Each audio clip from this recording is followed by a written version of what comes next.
ৰাতিপুৱাই গ'লো হনুমান নামঘৰলৈ বুলি ওচৰৰে দোকানখনৰ পৰা তেল ধূপ কিনি ল'লোঁ। এইখন আচলতে শ্ৰী শ্ৰী ঈশ্বৰ নক্ষত্ৰ যদিও সকলোৱে হনুমান নামঘৰ বুলিয়েই কয়।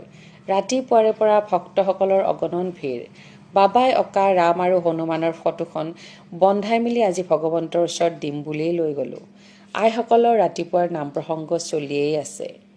আমিও সেৱা এটা জনাই গোসাঁই ঘৰলৈ সোমাই গ'লোঁ।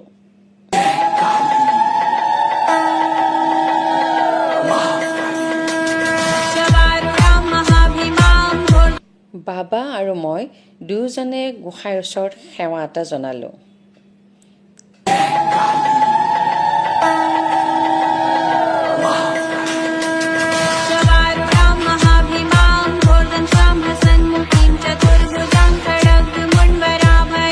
ফটোখন বাপজনৰ হাতত অৰ্পণ কৰিলোঁ। ল'ৰাটোক আশীৰ্বাদ কৰিব যাতে এনেকৈয়ে ভগৱানৰ গুণ গৰিমা নিজ হাতে অংকন কৰি ঈশ্বৰ সেৱা কৰিব পাৰে।